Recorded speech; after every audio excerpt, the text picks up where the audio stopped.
Welcome to It's Not Just Business Talks with Sonja, where we get down to the real business of how great leaders dug through their own trenches and climbed some epic mountains to get where they are today. Now let's get started with the show.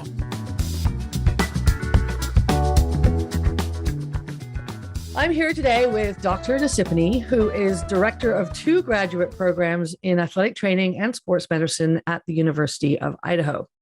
Dr. Nasypany created the first doctor of athletic training program in the nation. Woo!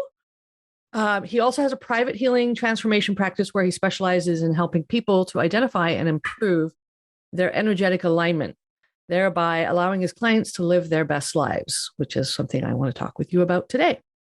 Dr. Nasypany works with athletes, patients, businesses, and others who desire immediate and easy change. He can help people to identify their deeper truths and discover how to follow their internal compass on a journey of satisfaction.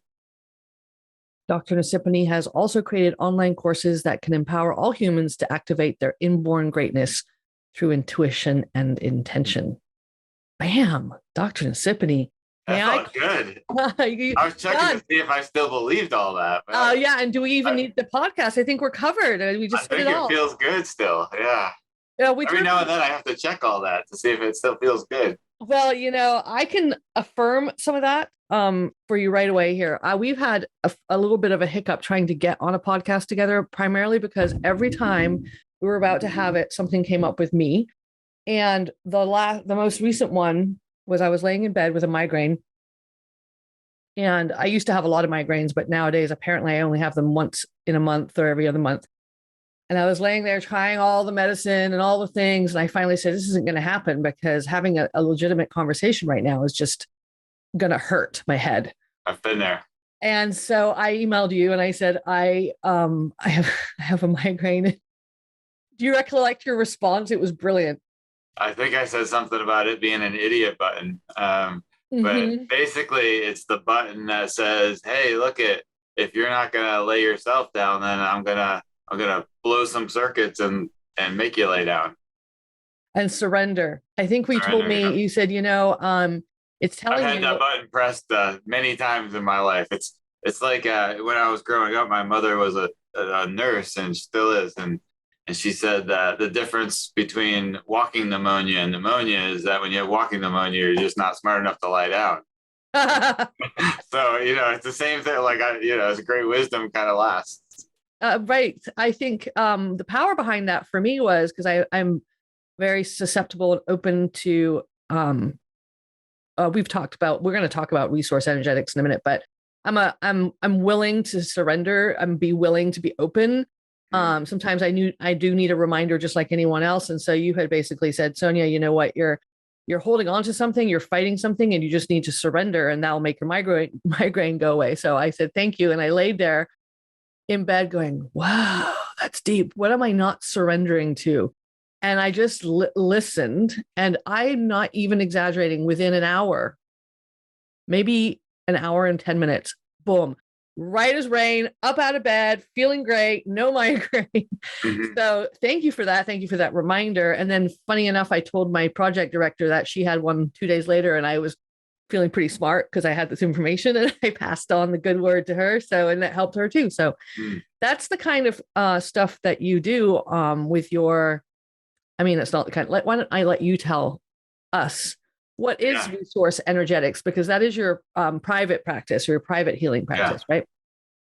Yeah. So resource energetics started as an idea of we wanted to help people, and we wanted to be a resource for people. We also wanted to resource people, so connect people back to their source. Got it. And so anyway, that's how it came about. And basically what I do in a session is I try to find my space and I listen to everything that somebody is saying and then what they're not saying. And then also intuitively, I pick up things from, I'm not exactly sure where, but it all kind of comes together. Is that what you mean when you say you're listening to stuff they're not saying, or is there a third? So everything you say has a vibration to it. everything you're thinking or that is going on in the background also has a vibration to it. Mm-hmm. And so when I was younger, I thought at times I thought I was smart because I could pass tests without, studying or trying. And then I realized I was cheating a little bit by having some intuition. And I didn't Interesting. Wow. at that point. But I also think that I used to think I understood body language. Mm-hmm. And then I realized that I could tell over the phone. So that was different. No kidding. Yeah. So anyway. I mean, you've been into it. You would say you've been familiar with this side of yourself or this part of yourself since childhood. Yeah. Well, looking back, yes, Yeah. I would say maybe about 10 years ago or so, I became consciously aware of it. Yeah. I didn't even have, coming through a science background and Western medicine style training and all that I never even considered that was possible. Interesting.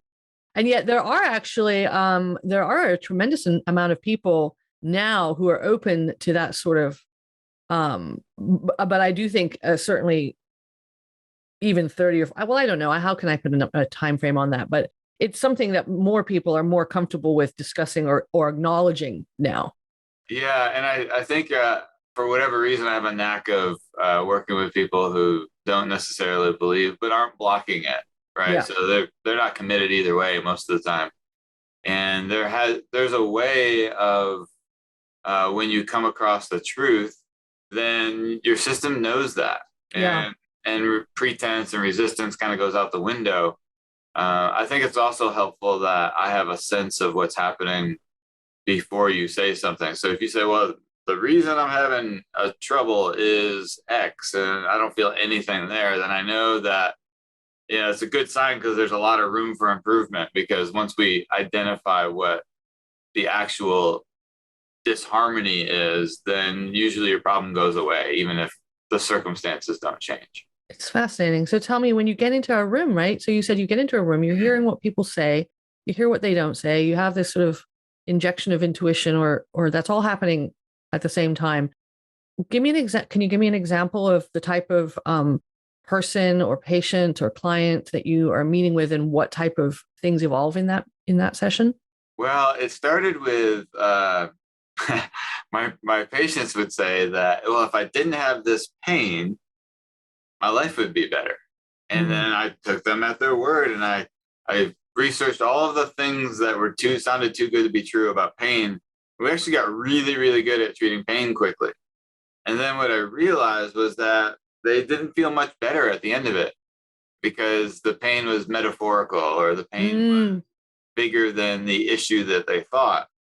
And then I started asking, okay, so you say your pain's better, your life is better, but was your life good before? And most of the time the answer is like, sort of, right? And so then you realize, okay, I had to step back and I had to basically retrain, because I had a lot of paradigms and treatments for pain, but I wasn't always including the human in that. And the human's obviously the biggest variable, right? Really interesting. You don't have pain without interpretation. Right. God, I'm fascinated by it. And I had this idea when I was a kid that it was, well, I still kind of, I suppose, have this idea that it is mind over matter. I think that's too broad of I think there's more to it than that. But, if you started, I used to play this game with myself also as a child, where if I started feeling sick, I didn't have any resources to help if I got sick, because I lived in a very poor country and I was very poor, and you got sick, you just, were sick for a while and it sucked. And I used to just say, no, it's not what's happening. It's not happening. I'm not getting sick. I don't feel sick. I feel great. And I would just change my mind and decide that I went down the road mentally and thought, okay, well, this is what that would look like. I don't have interest in that. So I'm just not going to be sick. There's options for sure. And then there's times, honestly, do you mind if I call you Alan? Oh, yeah. Sitting on the screen is Alan. It's not the worst thing I've been called today. I I think sometimes our bodies do need to lay us down, don't you? Sometimes we really do need to lay down. I joke, I call the migraines because I've had them enough, the idiot button, because you're in resistance and you're charging forward, and it really takes, God or those guys or whatever, like sticking a screwdriver into your circuit breaker just to get you to stop, right? Because when you have a migraine, you can't do anything else. Right. And so that's a pretty big switch to get flipped. Right. And what I've learned over time personally is I've never had a headache or a migraine that I haven't earned. So now when I look back and I see a bunch of yellow lights and orange lights and red lights that I've been running through for, it could be a month or two.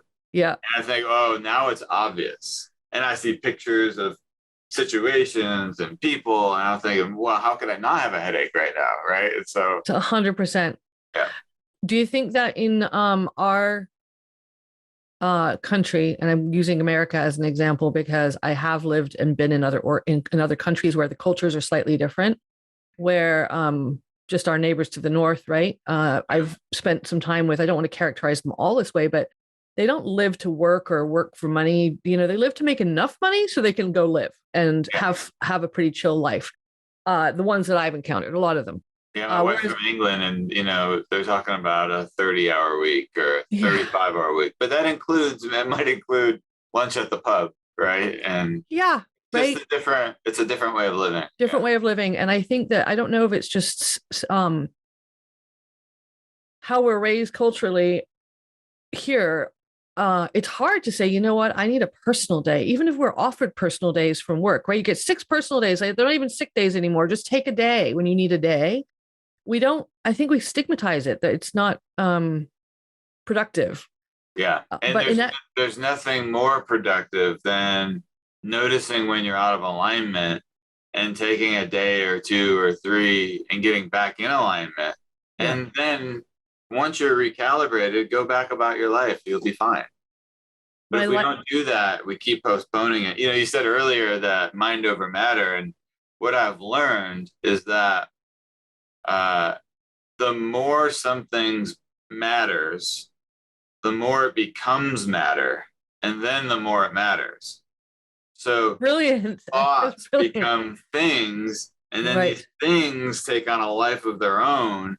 And now you have a problem because it's come into your body or it's come into your life as your circumstances. And now it matters, right? Because at first, because you have all, most of our problems start what the scientists would call the biofield.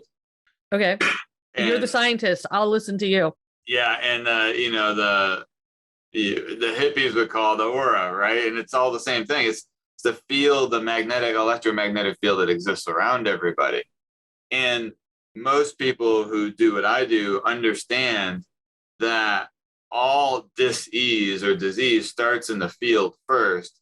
And then it usually fast tracks along a belief to get inside the body. And by the time it's gotten in the body, it's really becoming matter at that point. And it's just harder to move. It's harder to identify because it joins all the other like things. And that's why sometimes getting an outsider's opinion, that's why it's easier to help other people with their problems than it is to help yourself with your problems. I would imagine that you're more attached to your problems than you are attached to other people's problems. Yeah. And well, you also have so much data, right? Like with somebody else, you only have a few reference points. You only got what they tell you or what's happening now. When you look at yourself, it's like, well, where do you start? I've known myself for a long time. And so it gets confusing because you have so many data points. You just made me think of so many questions around this. First of all, how do you tell me, hey, I'm starting to notice this happening in your biofield. It's time to change our attitude. Don't start believing that's attitude. It can be what you're participating in. It can be that you've put the mechanics before the miracles. So sometimes we start working in our life. Well, I got to do this and I got to do that. I got to change this circumstance. I got to get out of this relationship. When really, if we just step back a little bit and kind of enter into our own space a little bit more, inhabit ourselves, then what you see is that there's a lot more room for miracles because the possibility is open. Then you might see the best when you're at your best, you see the best in other people really easily, even if it's harder to see. Sure. When you're at your worst, Mother Teresa comes up to you and you think she's got an axe to grind, right? Doesn't matter who they are, you'll pick it out. Fascinating. Okay, so let's just say, so this actually occurred to me. You're talking my language because I've been living this footprint for a couple months, and I actually ended up hiring a life coach who helped me pedal out of my own vortex that I was in. And one of the things that she insists on, which I'm certain you would agree with, is downtime, right? Just downtime. You need the downtime. You need to recalibrate, that sort of thing. But also because, I have discovered as I started trusting her that if I have time to lay on a hammock or take a walk, there's a thin space that occurs, right? Yeah. And it's almost as if I'm able to start receiving information that I was too busy and too contracted to experience or even think of, because I was thinking, I got to get this done. I got to get that done. I got to be here. I got to be there. And if you just put that all away for a little bit and then really surrender, which is your word, I'll give that one to you. Wow, the information that comes in is much bigger than anything I could have come up with on my own, with my own little brain. Yeah. And so that's actually the definition of productivity, because as the owner of an organization myself, me sitting here checking off boxes all day is really not that useful. Yeah. Me taking a walk in the woods for an hour and like feeling the soft rain. The inspiration, right? And then I can come back and go, let's roll this out. Absolutely. And so I am a bit of a poster child for this right now, because this summer I got really sick just because I was grinding way too much. Yeah. And you don't think that the antidote is take time off when you're feeling already busy. Kind of productive, right? It does. Yeah. And so, two of my favorite sages, Dave Matthews and Viktor Frankl. What? Yes. Love. Dave Matthews is my only caveat in my prenup with my husband. He gets Gazelle. If Dave Matthews ever comes for me, I am allowed to, with no questions asked, leave. Go. Okay. So, shout out to Dave. Yeah, one of my favorite songs, and but it's become a big part of my life, is The Space Between. Yes. And Viktor Frankl said, I'll paraphrase and hopefully add to it, but there's a space between stimulus and response, and in that space is choice and the power to choose. And then in that choice is where you reclaim your power, and then that brings you to freedom. So if you can widen the space between where your life hits you and widen that space, so instead of going into stimulus and reaction, which is involuntary, to stimulus, and there's space in there where you can develop and decide what pathway, how do I want to approach this, then you're winning. And so having downtime is great, as long as you're not just tuning out, right? You can tune out, but you're actually your downtime, you're uninvolved in other things, or maybe very superficially, but then you're also very aware at a deeper level, right? Yeah. So that's why Qigong, Tai Chi, yoga, meditation, painting, people find it in all different ways. Runners, a lot of times they find it running, and they've just naturally find it running. When at one point I said, well, how was I, because my childhood wasn't all roses. And I thought, well, why wasn't I screwed up as a child? This is many years ago. And I was thinking my life was equally difficult then. And what I realized was that I spent a lot of time laying on the end of my bed, either squinting the rays of light, like bending the light with my eyes and looking, or looking at the window and watching the dust particles fly. Wow, Alan. In that, I got settled, and then the intuitive space opens. right? And it keeps you Yeah. grounded and harmonized and all of those things. Yeah. So That's amazing. And we're not meant to be plugged in on all different levels at all times. That's where we're going haywire.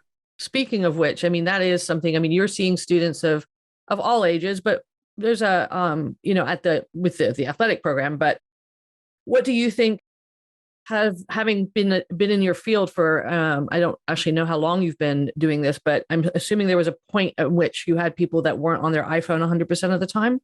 Yeah, how has that changed the way the class works and people's receptivity to information? It's interesting because you would think that there would be some resistance to these kind of things, but what they find, it's the same thing I found when I took my first Qigong class and I had no idea what it was. And I thought maybe I didn't get the right brownies, that everybody else got on the way in or something, because they're having all these experiences and seeing these things and I got nothing, right? Feel between your hands, and I was like, nothing. Yeah. But what I said about 6 hours later is, this is the most time I've ever spent with myself. Interesting. Like in my entire life. This is more than my entire life combined, is what it felt like. Yeah. And I realized how little space I had in my life. Yeah. And how, given a choice, I had a headphone in, or I was, doing something, working, just doing just doing, not being. Right? There's no room to move and all of that. It was really claustrophobic. And so since when was that roughly? Number of years? 2011-ish, 2010, sometime around that. I mean, did you at first feel like some of this was private for you? Certainly. Yeah. I mean, I felt like I was dying. Like, I just felt terrible. Like, I felt like totally unplugged. I had maybe the best job in our profession, right? The pinnacle of, I don't know what else I could do. And it was like, it just wasn't enough. Yeah. And, I had kids at that time and they weren't sleeping, and, the full catastrophe, as they say.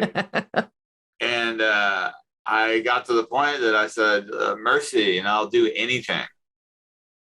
And I was kind of just stuck, and I heard in my head, well, you should try mindfulness. And I was like, I don't even know what mindfulness is. And I was like, well, where did that come from? Right? Because I had no idea. And so I looked up mindfulness, and I listened to a book by John Kabat-Zinn. John Kabat-Zinn? Yeah. I mean, amazing man, but he's done a lot of the mindfulness and got mindfulness into hospitals and all of that kind of stuff. Nice. Yeah. I think in Boston is where it started. But mainstreamed mindfulness, which basically we should be having anyway. Yeah. Yeah. But anyway, it was like, and then I started realizing, I had back surgery, and I probably shot the messenger because I didn't realize that, there's other things involved. And anyway, that's where I surrendered. It was more of a forced surrender at that point. It was like, I got nothing. And then I said, I'm never going back, because I didn't like that. And I did like this other side. Yeah.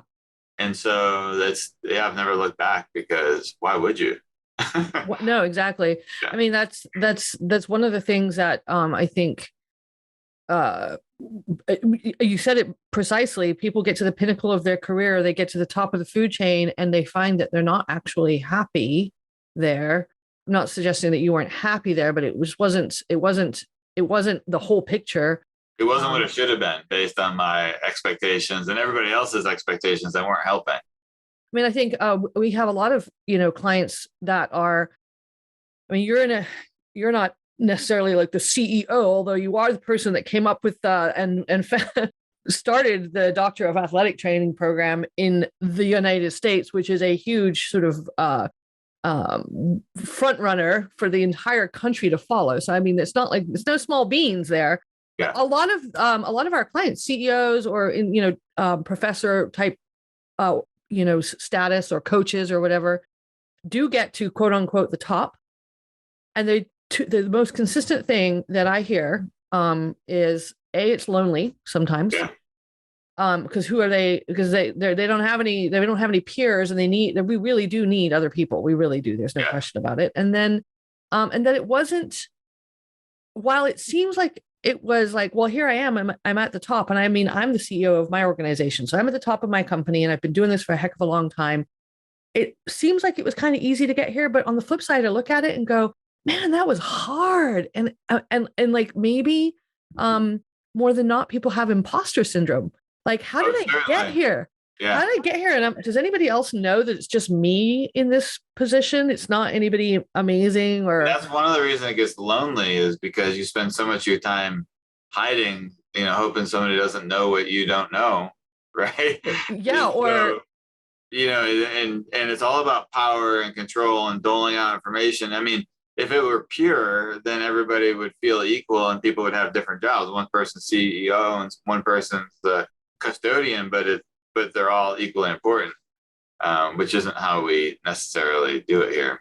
It's not, and it's not how we value other people either, right? I mean, I don't get me wrong, Dave Matthews is a brilliant artist, but there are other brilliant artists. They're just not Dave Matthews, and they don't have his notoriety. Yeah. But we value. I mean, I value, the stature, I guess, probably a little bit too, or just that I've grown up with him, I guess, is probably part of it. But for me, it's probably more that do people not realize that it's just me here? It's just me, Sonja, same person I was when I was 10. It's just me, Sonja. Yeah. But then I can be treated with a great deal of respect and regard, but don't really feel like I've earned it. And yet, on the flip side, this was a hard road. So yeah. And a lot of elbow grease. The thing about doing things against the flow is that eventually you run out of elbow grease. And so, I always say to my clients, look at the best 3 things in your life. How many of those did you purposefully set out to create and micromanage all the way into existence? Brilliant. Okay, I have to think about this, but while you're saying that, okay, so for anyone listening, best 3 things, I will make my mental note. Okay. And then how many of those did you set out to create specifically and micromanage all the way into existence? Right. Versus how many of the things that turned out the best in your life, or how many of those things that didn't go the way you wanted them to, how many of those would you give back? Right. Because they turned out to be really great, is what you're saying. Yeah. So the first column is, all those things that turn out to be great. And most people are like, I didn't set out to create any of these.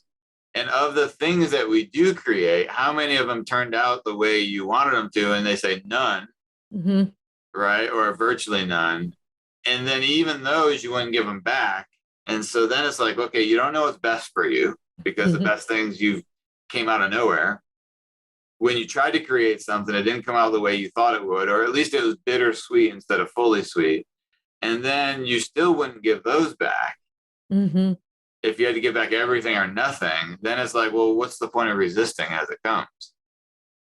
What is the point of resisting? Why do people There do is that? no point. Yeah. And why is it that people do? They get stuck in their footprint and they decide this is the way I got to go? I don't know. I think mainly it's a combination between it's a competition between the animal and the soul.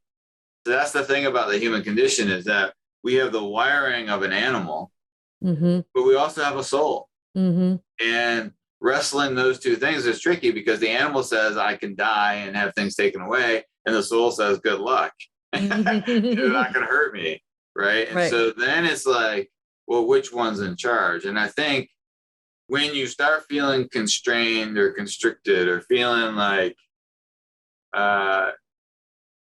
you're going to lose something, or feeling fears for your safety or your health, that's your animal nature. That is your deep wiring in a body.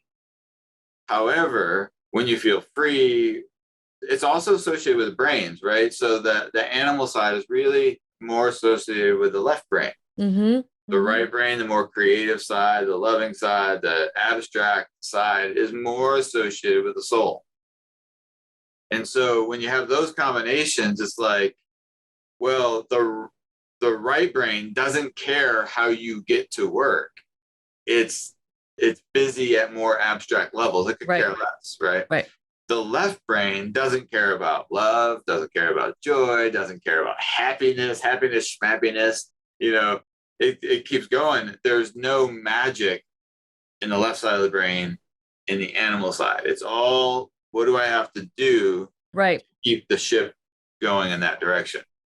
So we start engaging the right side, the soul side. That's where, that's why people say, oh, they put their soul into it, or their heart and soul. The heart's associated with that too. And it's like, well, yeah, that's what's happening, is that they're engaged in those things that are beyond what a goat would be engaged with. Or my dog. Right? You don't see a goat out there painting, and they're pretty awesome, right? Goats are cool, but you don't see them out there painting. I think that made me think of something. I will throw it by you and see if you would resonate with that. But recently, there's been a few different things on documentaries that I've seen where at the very bottom of the barrel, they call it, right? So when somebody that has either had a drug, in this case, it was an eating disorder documentary, and they were asked what would have helped you come out of this either sooner or better or whatever. And they all consistently say, whether it's drugs or another thing, if people would have just let me get to the bottom of my barrel sooner and stop trying to save me, because it's precisely when they get to the bottom that the soul kicks in, like their body, their animal self has completely exhausted all of its struggle, its fight, its thing. Surrendered. The animal has surrendered. And the soul comes in and says, let's go. I've learned a lot about people from the dog whisperer. And what's his name? Chavez? What's his name? Cesar Millan. Cesar Millan, yeah. And it's the same thing. An animal, before it settles into its calm, submissive, but balanced state, harmonized state, it almost always fights. Yeah. And then you see just perfect serenity after the fight.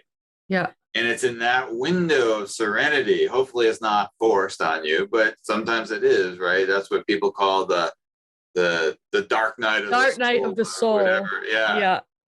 Yeah. And we have many dark nights as well, but it's like, oh, that's a time where if I surrender, that's where the sweetness starts, right? Because then your soul can kick in. But before that, when the animal's in charge, there's no depth there. There's no joy. There's no creativity. There's no passion. There's no love. It's all mechanical. We're so radical in the sense that we really believe that we have this figured out better than our soul. We will fight and fight and fight and pursue our way of doing things, myself included, of course, but until we get to a point of surrender. And then it's when I can't tell you, I can't count we've learned the time. To do things out of fear instead of love. And that's the trick, is that another guy that I really like, Paul Selig, he was talking about, for the last few years, he's been talking about this idea of, or his guides have been talking about this idea of, well, you don't have to be afraid to go down that dark alley to have discernment to know that the dark alley is not for you tonight. Like, you don't have to be afraid of it, or you don't have to be afraid that somebody's going to break into your house to lock your door, right? You could just lock your door because you locked your door. Right. You don't have to go get your blood tested and be afraid the entire time, or not get it tested because you're afraid. Right. You could just go get it done because it seems like if I want to keep this meat suit that I have as long as I can, then there's certain things that I have to do while I'm here, which is sometimes going to the doctor, sometimes, whatever. Yeah. But it doesn't have to be. If you start being afraid of that, now you're driven by fear, and it's going to be a harder road. All so stinking fascinating. And I want to actually direct people to how they can find more about Resource Energetics. Tell me where people can go to learn more about this, learn more about you, aside from contacting me. Yeah. So our website is www.resourceenergetics.com. Nice name. Yeah. Well, easy, right? It's a message. Yep. I'm not very smart. I'm not a very smart man, as Forrest Gump would say. So anyway, that's the easiest place to find us. Resourceenergetics.com. Find Dr. Alan Nasypany there. Thank you. Today, I'm just going to wrap this by just saying we've been talking to Alan Nasypany, clinical associate professor, program director at the athletic training at University of Idaho. I guess I have a spell typo thing there. And then also, what would you say? Founder, CEO, brilliant mind behind Resource Energetics. Yeah, and chief bottle washer as well. Chief bottle washer, and it clearly looking at your situation back there, musician at large. Yeah. I try to be. Right? I haven't heard you play, but I look forward to it. There you go. Thank you. And I'm gonna bid you farewell, and thank you very much, and have a great surrendered rest of your day. Perfect. Thanks for listening to It's Not Just Business Talks with Sonja, a real-life podcast to inspire you. We'll see you again next time, and if this is your jam, click subscribe to get future episodes.